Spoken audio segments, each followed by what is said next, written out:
and welcome to USCB's International Week Cooking Show. Today we're going to be making Korean Bibimbap, and that's a simple dish that people make at home in Korea, and it's also served at restaurants.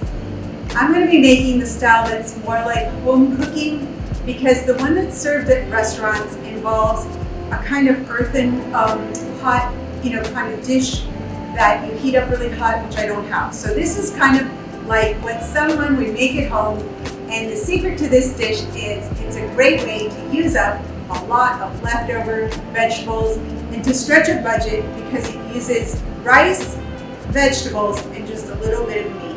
So let's get started. Okay, first of all, bibim means to mix, mixing together. And bap is rice. So bibimbap, mixed up rice. We're going to make the ingredients separately. We're going to present them in a colorful and artistic presentation. And then the end result is people use their chopsticks and mix it all together and eat it mixed together. Okay, first off, you marinate the meat overnight. So I did that last night. And the marinade, first, the kind of beef that we use, I use sirloin tip thin sliced steak, like this. You can use ribeye, I've seen people use sirloin, different kinds of meat is fine, but the thin sliced is important. So we'll go ahead and slice a little bit, but again, you need to marinate it overnight. So I already did that. I'm just going to show you how thin and how small to slice. So we're going to slice the meat, thin sliced like this. And when you put it in your marinade, it needs to be about slices like this big. But last night, I made my marinade, and to make it, I used, it's called bulgogi sauce, Korean barbecue sauce. So again, my marinade had this, it had this, it had this, and then I peeled an apple and put it in the food processor, liquefied it, and put my apple in my marinade. And you can also do that with a pear. So apple and pear, those are very classic tastes. And it also had a clove of garlic, which I forgot to bring with me, but a mashed up clove of garlic. So all of this together makes your marinade, and you marinate it in the refrigerator overnight. Then you have, the next day, this ready to go. So we're gonna start our meat first because it's gonna take probably the longest to cook. But this is a quick dish. You should be, if you marinate overnight, you'll be eating, and you cook your rice ahead of time too. You'll be eating within 30 minutes. So let's go ahead and start our meat.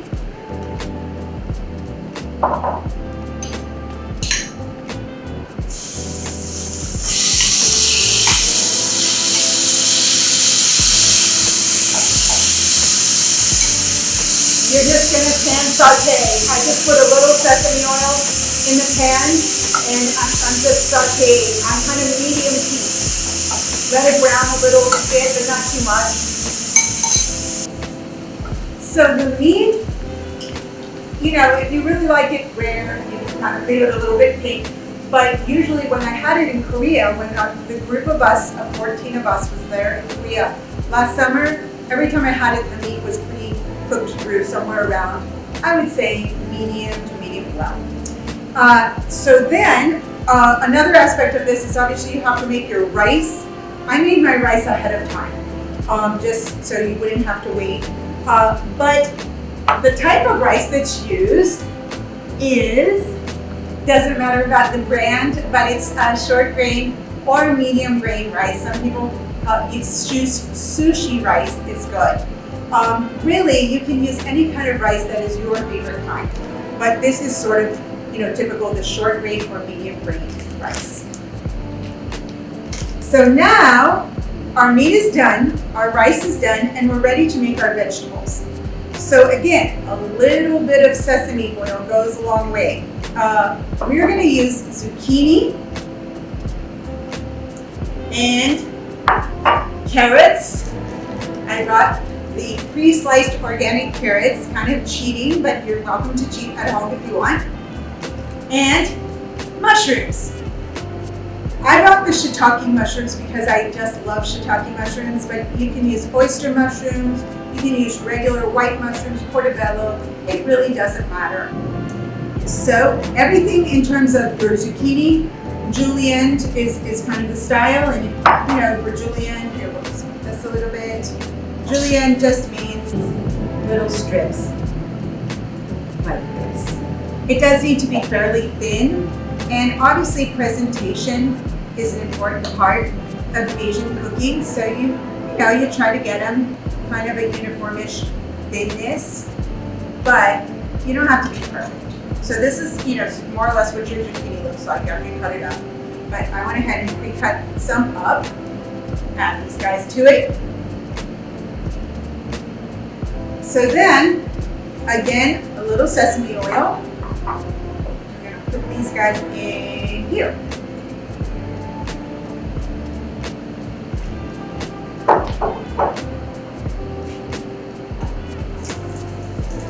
And it really, your oil should sizzle. Wait for it to get hot before you put in your vegetables so that it's sizzling when done. And you can mix it, So now's a good time to add some salt and pepper, a little bit. This is already pretty salty, so I didn't salt it more. And not too much, because people can salt it to taste, after they have it in their plate, obviously. Okay. So while these guys are going, we can get started with our carrots. Carrots actually take the longest of any vegetable that I got here to cook. So I just need to keep in mind that my carrots are going to need a little more time than my zucchini and my mushrooms.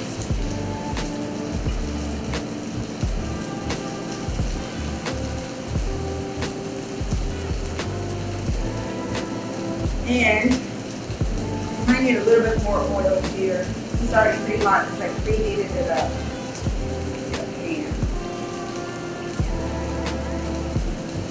Your sesame oil. Need a little more heat on these carrots.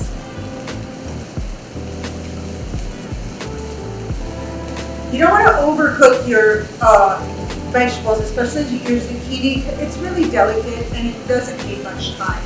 And you want it to have some firmness to it, so you really just don't want to cook it to death. All right, just salt and pepper these guys a little bit.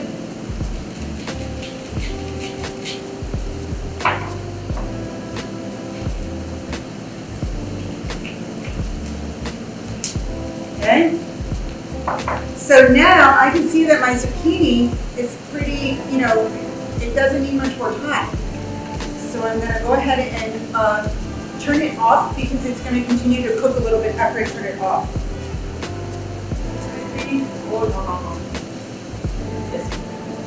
Okay, good on that. These guys are going. So now it is time to start our mushrooms. So I'm going to transfer my zucchini. I don't have another pan, so I'm just going to transfer my zucchini to a little dish over here and use the same pan for my mushrooms. There we go. Mushrooms, pretty, also pretty quick to cook, so you don't have to feel like you need to plan a lot of time for that. So maybe a little bit more oil.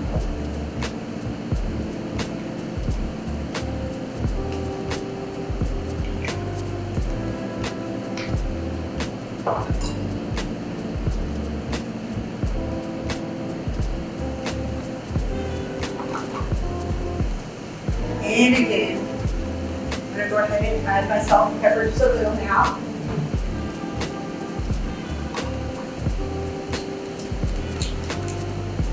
Just a little.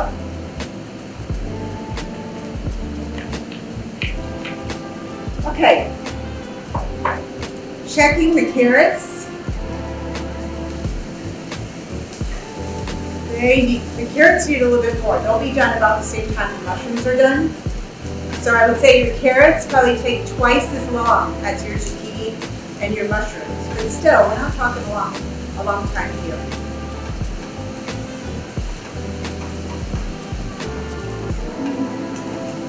Carrots are starting to get tender. You want your carrots to be tender, but not falling apart in a mush. So these guys are starting to get done. So while these are doing their thing, let's talk a little bit about sauces. Over here, people are going to, at the end of the process, you're gonna end up with, your food in a bowl, and it's gonna be your choice what sauce you would like to put on it. This is actually sriracha chili sauce, and I also have the garlic chili sauce. The garlic chili sauce is probably the most like the actual Korean sauce that is served with this dish when you order it in a restaurant. Probably the most similar is this. But I've seen people put a little soy sauce on it. I've seen them put a little sesame sauce on it. Some people actually put sesame seeds on it to sprinkle. I don't have any, but it's a nice presentation touch if you have it. So now we're at our last part, which is our fried egg. Tiny little pan because it's just one egg I'm doing for the demonstration. Really, the secret to this dish is you want your yolk to be runny and you want your egg to be very hot because it's that egg yolk that you're going to mix in with your rice and your other ingredients to kind of give yourself sauce for the whole dish. A sunny side up egg is what we're going for. So you might as well, because the eggs cook so fast, get your dish, everything ready, and then do your egg. Because again, the egg cooks really fast. You can take just a simple dish like this, and this is what you're going to eat out. So you put your cooked rice in the bottom, and you make a layer of rice. There's not a ton of rice in this, but remember, this is a one dish lunch, or it could be dinner, but I only really ate it at lunch in Korea. So you give yourself the amount of rice that you think is a good portion size in your bottom as your first layer. Then you kind of work like your bowl is a clock face and you keep your ingredients together. That's key. You can see I could have mixed my zucchini, my carrots, and my mushrooms together like maybe more American or Chinese cooking all mixed together, but I didn't. For bibimbap, you keep each thing separately because it is part of the presentation, and then later, when your egg's on top, is when you mix it all together. So here's my meat. You can start with any of your ingredients. Here's some small mushrooms. I don't think I need to chop them. So then you can do your next thing, whatever your next vegetable ingredient is. Sometimes people use bean sprouts. I've also seen people use stir-fried noodles as another just little ingredient to go around the plug face. But I just have my meat today, my carrots, and now my zucchini.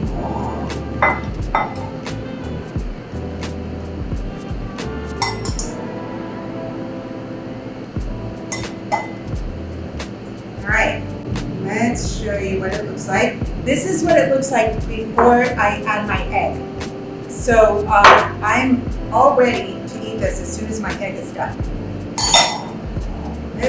The pan has been nice and hot.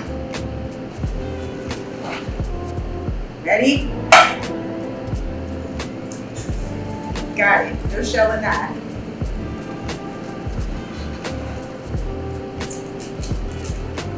Little salt. Little pepper. And again, it's a sunny side up egg, so I'm not going to flip. I'm just going to watch and see, is this cooked enough? We kind of test here and see how it's going. And yeah, I'm going to turn off the heat, make sure everything's turned off here. And just give it, a minute, second or two, a little bit more, and we'll continue cooking, but it's basically where I want it to be. So, let me put this here so you can see it a little bit better. Okay, so that's how I want mine to be. It's still runny in the middle, but it has some firmness. When I hit it like this, it doesn't break. And, it's kind of golden brown around the edges. To me, that's the perfect sunny side up egg, and that's how I want to eat it. So you just take your egg and you gently transfer it over here, hopefully not breaking. And now this is what it looks like. I mean, it's a very simple dish, and it has a sunny side head on the top. Then get your sauce of your choice or sauces. You put however much stripes your fancy on it. I'm gonna put about, now's my time to mix everything together.